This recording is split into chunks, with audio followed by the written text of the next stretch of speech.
Alright, so this is part 2 of this little mini project video. So next we're going to add the buttons. So we have the canvas here. I'm going to re-enable it so we can actually see it now. Within it, you can go to Add UI. We can add a button. Text Mesh Pro. We're going to get that same pop-up from a couple projects ago. We need to import TMP Essentials. That should only take a couple seconds, like that. Now if we expand the button, we can see, especially if we go to Game View, you can see a little preview of things here, because the canvas renders on top of the game. Now I'm going to call this Unpause button. We're going to add two buttons, one to unpause, one to exit. Unpause button text. I'm going to put the button at 0, 150, with width and height as default, 160 and 30. I'm going to make the scale of it 2. So we have a big button here. The text, just leave it as is, other than the wording. I'm going to say unpause. But font and all that's fine. And you can do all sorts of editing down here. You can make it bold, italics, underlined. You can go to what to do if it overflows on the side. Go into other fancier things like not only underlining, but also outlines. You can have a nice outline here for a big black outline, or maybe like a red outline, something like that. It would be really small. You do all sorts of stuff. Now I'm going to copy this button. I'm going to make a second one, call it exit button, and exit button text. And the only thing we need to change here is to put it at negative 150y instead, so it's a bit lower. And also that. Now if we play it currently, remember to disable the canvas. These buttons will not do anything yet, but you'll see they are clickable. We can click them, nothing happens because we haven't told it what to do when these buttons are clicked. But they are buttons that exist now. And they toggle on and off with the canvas. So in order to do that, we need to go back to the UI Manager script here. We need to make a new function here. I'm going to call this public void onClick. And we're going to say that this function takes in a string that represents the name of the button that was pressed. What we can do is we can say within Unity to take this function, and when we click those buttons, call this function with a very specific parameter. So we can define, we're going to say whenever this function is called, it's going to tell us which button was pressed. And then depending on that button, we can do different things. We'll get the Unity set up in a moment. For now, all we need here is to add in an if statement. We can say if button name equals exit. We can do the same thing from before, Unity editor.editor application is playing equals false.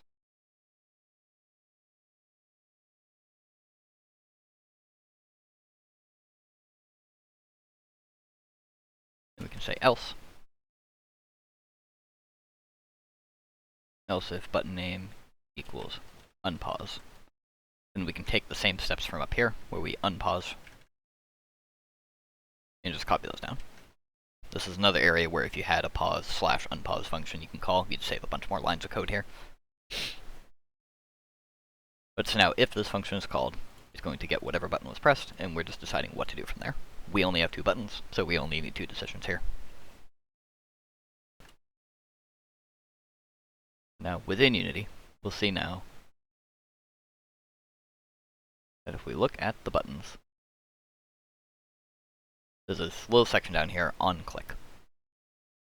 When we do onClick, what we can do is we can take a game object from here that has a script attached to it, drag it in here. So we're going to take the UI Manager for it. Now this allows us to pick from within the UI Manager script, pick something. And there's a bunch of things here that are all default built-in things, things that come from Unity, but you'll see our onClick functions here. If it doesn't appear and you dragged everything over the right way, make sure it's set to be public. I think it has to be explicitly public to show up here. We can say UI Manager.onClick, and we can decide this is the unpause button. So we can type here, and this means that we'll be calling the onClick function with the unpause string as a string parameter. And do the exact same thing with the exit button. Drag the UI Manager over, pick the onClick function, and say exit.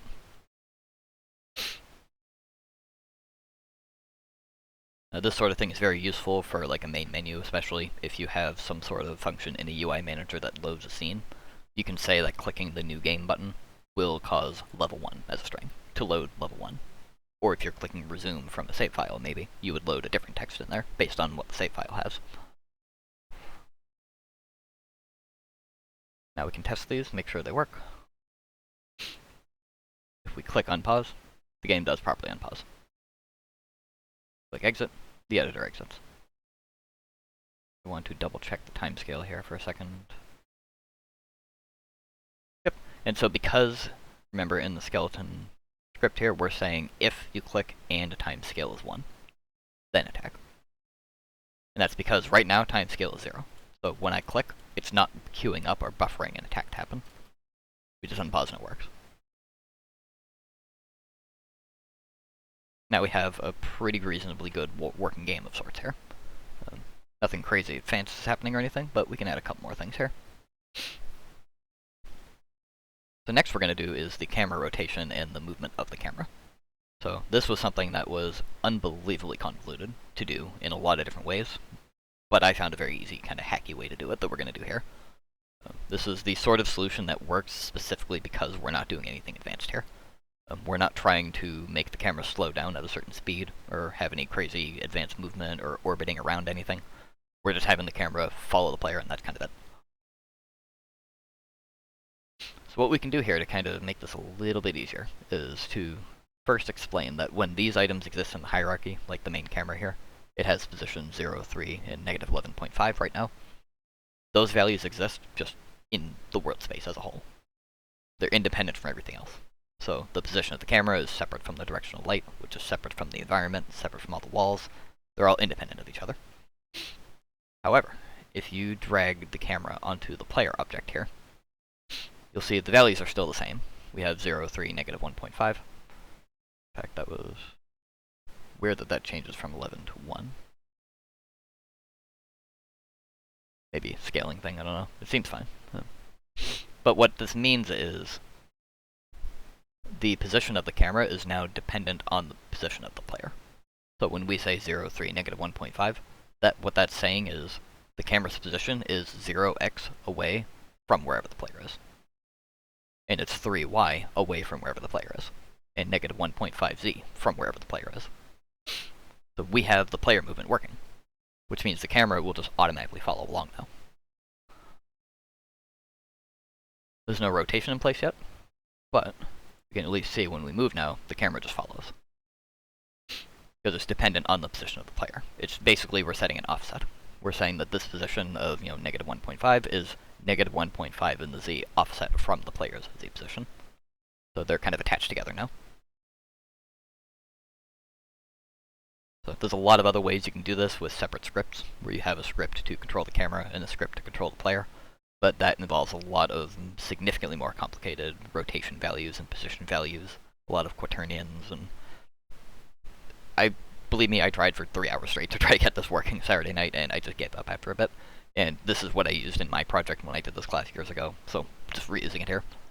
If you need any more advanced kind of camera movement and stuff, then you could look into that on your own. It's not something I'm particularly good at, but this should work for anything we're doing here. So to add the camera rotation, what we want is, because the position of the camera follows the player, that also means that if the player model rotates, the camera will also rotate with it. So again, we only need to do things to the skeleton.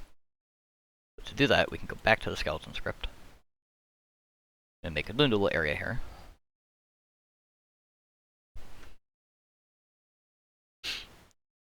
All we need here is 3 lines of code to add in some rotating. We're going to grab the value of the x-axis for it. Say float cam x equals input get axis raw mouse x. Make sure that's capitalized. We're going to multiply that by the camera sensitivity, which is a value we set above up here. We set it to 100 for now. Times time delta time. So these are all things you could add to like a settings menu, like the sensitivity of the camera. So that way it's a little more or less sensitive. Now make a new vector 3 for the rotation.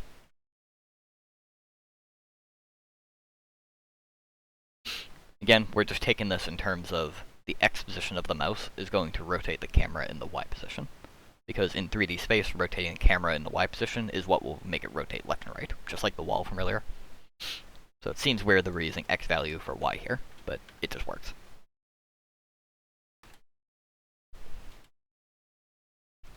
And for that, now we can say transform.rotate and just give it the vector that we just made. Now, all of this will rotate the player position, which then in turn rotates the camera. You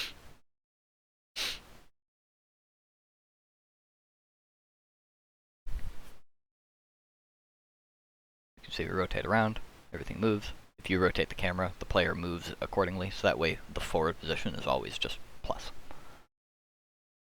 So all this positioning and inputting and stuff is all relative to the camera and the player position. So now this is sort of like more of like a tank control kind of game, instead of just skating around left and right. I find this much more intuitive, a lot more natural. This looks like an actual game now. So the only thing left that we want to add for this project now is to have it so that way we can attack the skeleton here and actually have it do something. So for that, I'm going to exit the game. With all that working, let's work on this. So we first need to add some colliders here. So both the players and the enemy need a basic capsule collider. First, this is going to prevent wall movement, because actually I'm going to undo that for a second.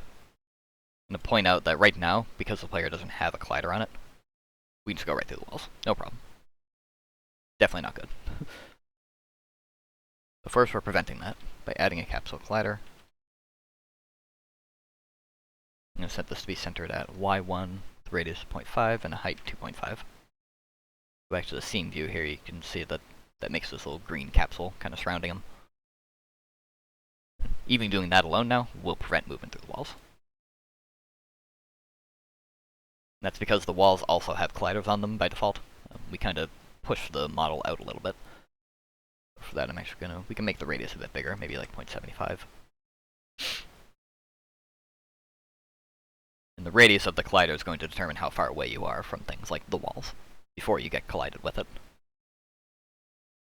That's the sort of thing you would fine-tune depending on whatever your model is. You just increase the space that you can get close to things before you get collisions happening. I'm going to do the same with the enemy here, because we don't want to just walk right through the enemy. So I believe right now that's what will happen. Right now you can just walk right through them, because there is no physics. There's nothing to prevent collision. There's nothing to cause a collision here, because we only have a collider on one of them. So the enemy will do the exact same thing.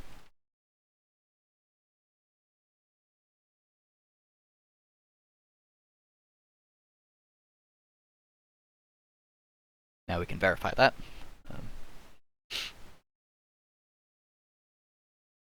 And boom, we can kind of push them along. But because we're using gravity and we don't have any drag or anything, nothing really happens to us. So we don't just get like kind of floating out into space randomly. In fact, I can demonstrate that real quick. If we set these like 1 and 1, or let's just do really small values, 0.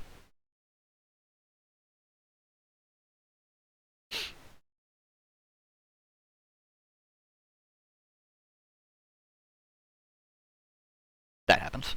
It's very weird. It's very disorienting. It has something to do with the way the physics engine is calculating the fact that we're kind of dragging against another item.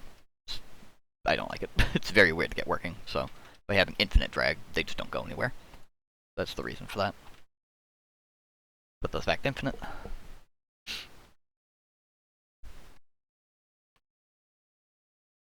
Now this is the next part that's a little weird to think about, but it works very well.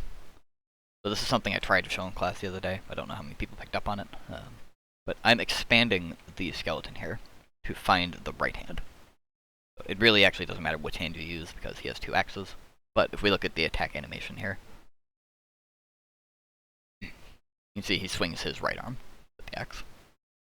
So what we're going to do is we're going to make an empty object next to the right axe prop here. So I found that by going to root, hips, spine, which leads to the shoulders, that you just kind of dig through and you find the thing you're looking for. And make an empty object here. I'm going to call it axe head.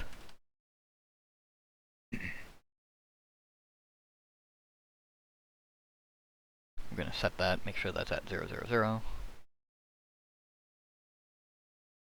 Put that at rotation -90, -90, because we're going to put a collider on this that needs to be rotated. We're also going to make this a linked scale of like 1.6666. That's a weird thing that when I did it the first time, it did this by default, and I kind of got the numbers working based on that, but here it doesn't seem to do it. This will just make the numbers work.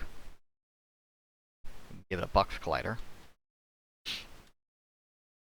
What we can see is because we put this based on the position of the axe, we're making this collider basically follow the axe as things happen. This will be a lot easier to see once we actually have it set up. So the numbers for that, we can do 0.2, 0, 0.8, the size of 0.3, 0.05, 0.75. See what that does is we end up with a collider that's centered right around the axe here. So now if I bring the scene view down here just so we can kind of see it when the game is playing, you'll see that what happens is that collider attaches onto the axe and follows it. And that is because of the exact same logic as the camera thing earlier.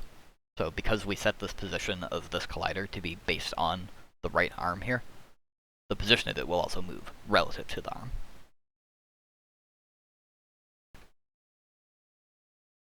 Now, this still won't do anything yet because we haven't actually made this really do any functionality, but you can see weird things start happening when we start pushing again, so we don't want that to happen. Bring the scene view back up here. Make sure these did set back fine. So what we want is we want this to be a trigger, not a collision. So when it's a collision, that's when like physical, you get pushed back happens. For the axe hit collider, we want that to be a trigger. So that way when it triggers something, we're not going to get a physics pushback like what just happened a minute ago.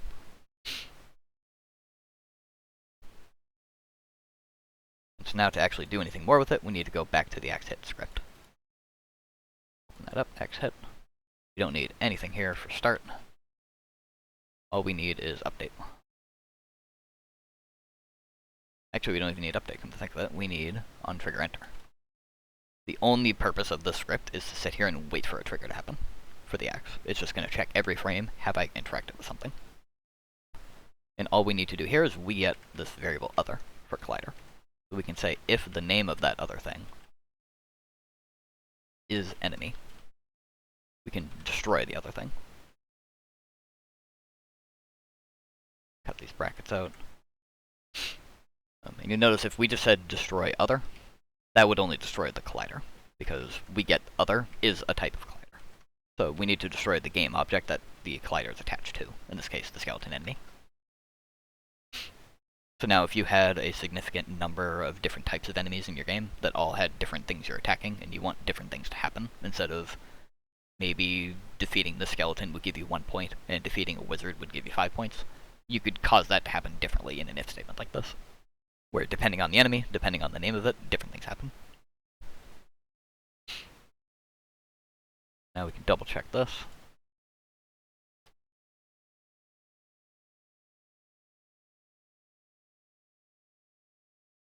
We go over and attack. Nothing happens still. Let me check my notes and make sure I didn't miss something here.